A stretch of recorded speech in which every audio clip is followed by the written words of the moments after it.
So I'm here with Damion TigerEye Ferguson. This man has competed in two different Southern Hand Slugfest tournaments, one back in October and one in December. He has three fights total with the promotion. He's currently ranked number 133 out of 276 fighters.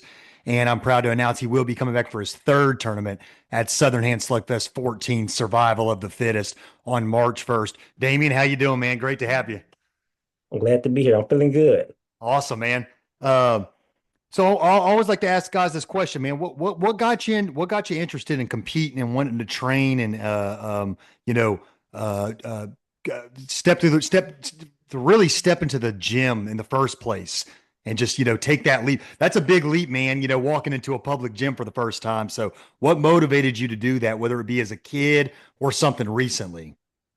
About 2 or 3 years ago, I saw this video with Andrew Tate, and he was saying like, all young guys they should like take that leap and just go into a fighting gym.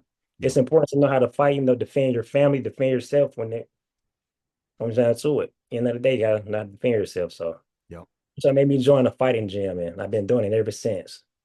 Yeah, Andrew Tate, a world-class kickboxer, knows a thing or two about that. So very interesting guy. Yeah, I always say you don't really know yourself till you go into a gym and you spar and you Sure. train. You'll just learn so many things about yourself mentally and physically. So that's awesome. How long have you been training, Damien? Just for like 2 years so far. I wish I Yeah. would have started earlier, but hey, better than never, I feel like How old are you right now?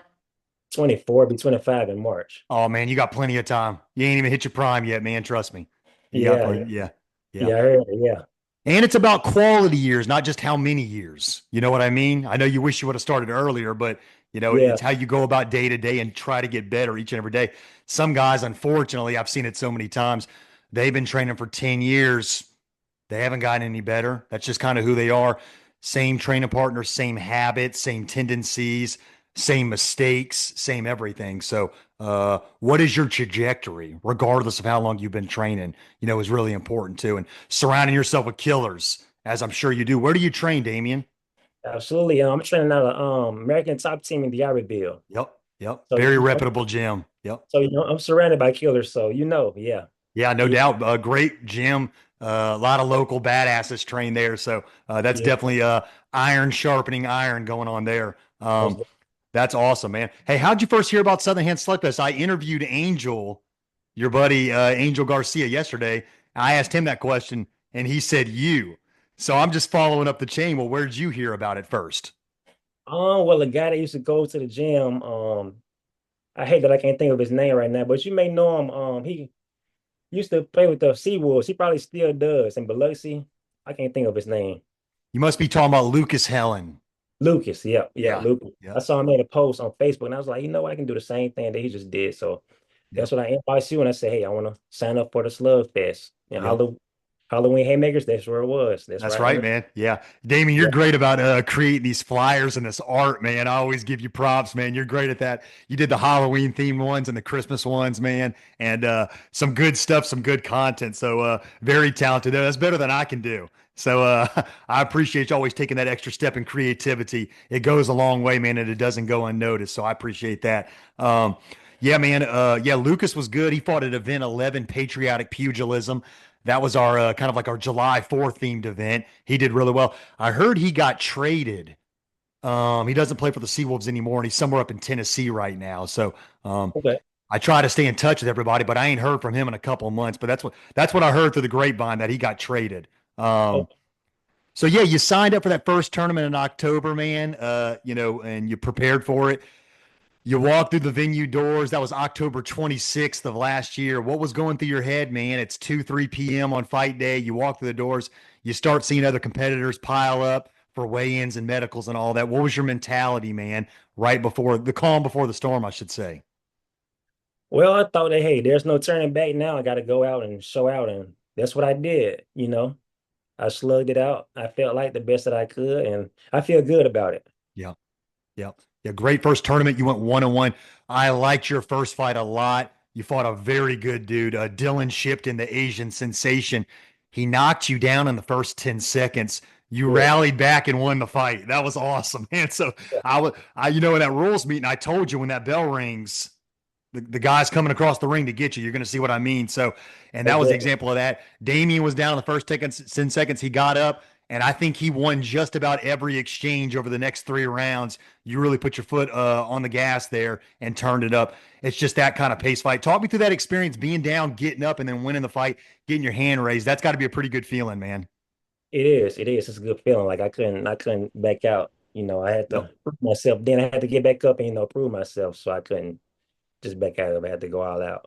Yeah, And you that's what I. showed a lot of heart, man. It takes a lot to get up. You know, Yeah. being down in a fight, man. I mean, you feel that canvas, and it's Yeah. you feel this big, and the crowd staring at you and all that. So It's that right. spoke a lot about your character just in your debut fight there, man. I like that a lot. That grit and tenacity about you, man. So you fought in 2 tournaments total and 3 fights total with the promotion. So you competed in December in skillful violence, and you fought Tyler Jackson, who ended up doing really well. I mean, Tyler's Yeah. a good example to take it from. If you ever have a fraction of discouragement, man, I want you to know that Tyler was 1-4 with me heading into that tournament. He won 4 fights that night. Yeah. Yeah. He showed out that So night. he showed out that night, man. That was the best I ever seen him look. So a guy who really turned it around. He's been training, grinding, and he's a totally different looking fighter than what I saw from him a year ago. So always keep that in mind, man. You're long and rangy and you throw good straight punches, so you True. have a lot of attributes for a lightweight that can be utilized. Who were some of your favorites growing up watching guys, like any boxers or MMA fighters that stood out to you, man, that you try to emulate their style or anything? Yeah. Well, some of the old guys, I know they say old is outdated, but old is gold. You have, Muhammad Ali, Mike Tyson, Roberto Duran, Roy Jones Jr., as far as like boxing. MMA, I like John Bun Jones, of course. Guys like that. Yeah, Real great fighters. yeah. Yeah, And those I are try, some of the goats. I mean, yeah, Muhammad yeah, Ali, man, I used to have like a mural on my wall of him. That guy was my hero. And it's also the humanitarian he was outside the ring, too. There's this real great clip of him on YouTube. If you've never seen it before, have you ever seen him talk the guy off the ledge? A guy was about to commit suicide. He's about to jump. It's all on video, it's on a YouTube video. And huh, Muhammad Ali was in a business meeting with like a sponsor or something across the street, and he was in New York or something like that. And this guy was like on the 20th floor of a skyscraper. Ali was in a suit. He ran across the ring, ran up the stairwell, talked the guy off the ledge, and stayed in touch with the guy till the day he died of natural causes. And talk. So it's this little things like that, besides just being a champion and how he carried himself. Pretty fascinating footage if you go watch it, man. Watching, you get these guys who are trained police department negotiators and stuff like that, and Ali just ran over there and talked to him and talked him off the ledge, man. And it was all captured on film. It was pretty interesting. So yeah, he's the total package, man. So hey, who's really helped you, man, inside that gym? Who specifically, man, is just taking the time to go over technique with you and help you grind and get better every day, man? Well, as far as like the coaches, Alan Belcher, he's great. Mike Sanford, he's great. Monica Medina, she's great. Bilbo, I see he's going to be competing in the next Slugfest. So I'm looking forward to seeing that. He's a great coach as well. Yep. And my sparring partners, Angel Garcia, of course. We got another guy named Ace that spars with us. Another homie, Juju Betts. Matthew, he's another great guy that I spar with. And that's we're pretty much like the Avengers, so to say. There you Everybody, go. Come on. everybody got Yeah. their superpower. That's Yeah. how it is. Some great names there. Alan Belcher's probably, definitely, actually the greatest martial artist as far as how far he went in the UFC, and a lot of great names in there. Julian Betts fought my first event. Okay. Yep, Nice. my Yeah. first fight of my first event. How about that? Really? Yeah, yeah, at the Coliseum. Yep, Wow. yeah, almost 3 years ago he fought in that, and then you name somebody else I wanted to give props to. Yeah, I'm looking forward to Jake Bilbo Yeah, Bilbo. Yeah. signing up. That guy's funny. First thing he asked me was, "Hey Ricky, is Superman punches legal?" His first question, man. So, yeah, Jake's a character, man. The Axe Man. I'm looking forward to getting him in there. I've heard a lot of great things about him. So, that's nice to see him sign up and take the plunge, man. So, but yeah, we're 5 weeks out, man, and you look like a fighter who's getting better and better, and you're hungry and you're young, man. And what advice would you have for anybody? Say your buddy Jake signing up for this the first time. They're like, I'm thinking about signing up for Slugfest, man. What would be your advice to them? You got 3 fights under your belt. What would you say to him as a pass along? I'm going to slug it out, Jake. Slug it out. Keep it. He got it. He got it in him for sure. Yeah, So yeah. I'll say slug it out. Yeah, I keep hearing he's a dog, man. I keep hearing he's a really good fighter. So I'm definitely Yeah. looking forward to him, man. Yeah, this will be a fun event. This will be an outdoors event. It's a good experience. It's going to be a fun atmosphere, man. Ticket sales are going well. So, hey, how do you manage your adrenaline? You had 2 fights in your first tournament. As far as fighting, going back, calming down, and before you happen to go into the next fight, and just fighting in front of a crowd in general, man. You're a very stoic guy. I remember the first time you walked in, you were very calm, and your composure really impressed me, man. So, as far as your mind and managing your adrenaline and all that, what would you say about that to guys and just competing in general in front of crowds? Well, first, your mind, it has to be on your side for you to do great and for you to succeed. So that's what I'll say. Had to be on the same side with your mind. You can't think otherwise. You can't think that I'm gonna fail. You gotta have a winner's mindset, so to say. Yeah, So yeah, keep the winner's mindset. yep. Went into that ring, and you'll do great. Yeah, we all know mental is as important as physical. And I've seen a lot of guys, the crowd beat them. I've seen a guy who trained, I won't say his name, man. This guy was an animal in the gym, and he used to always go through these adrenaline dumps. He'd step in those ropes, and he was not the same guy, man. He peaked at the wrong time, or he wore himself out before the fight even got going, and his legs were just never underneath him. So that's a science within itself on how you manage the night, It um, is. for sure, man. Who's been some of your biggest supporters, man, in your life, man? Is your mom, your dad? You got any siblings or anything like that? They've just always been behind you, rock solid, supporting you, competing, and all that. Oh yeah, I have my mom, my dad, yeah, my family, yeah, everyone's very supportive of me. So Yeah. I'm very appreciative of them, of course. Very appreciative of them. Yeah, it's funny, man, when you first tell your family you want to compete or fight. A lot of people think you're crazy. Grandma thinks you're crazy, and aunt Uh, and uncle thinks you're crazy, and cousins and all that. So it's yeah, just that's why I call y'all the 1%. yeah, That's why I call y'all the 1% because a lot of people ain't going to understand that. They're not going to understand that. So, um, yeah, you know, it's a unique thing to even want to do that. You got to be courageous and stupid.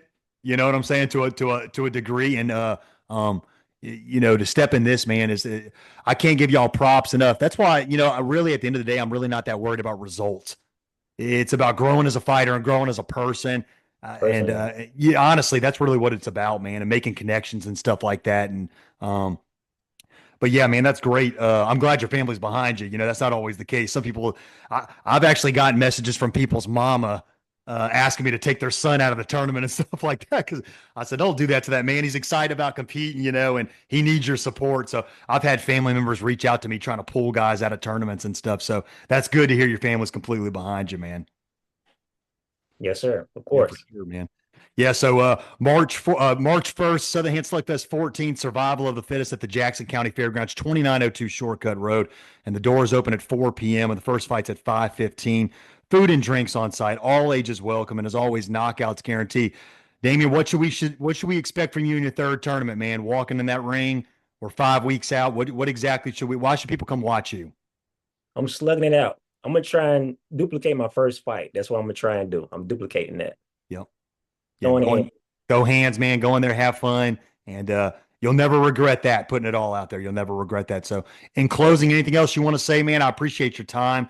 Try to do these good little interviews and build up good content for everybody, and get to know guys beyond just fight night. So, Well, I did say this quote that I had in my phone for a while. Your attitude determines your altitude. That's a good quote to live by, and I feel like, hey, that's what it is. I love it, man. Your attitude determines your altitude. That's as high Yep. as you can go. I love it, man. Awesome words of wisdom, Damien. I appreciate your time, man. I'll be in touch, my man. Thank you. Thank you.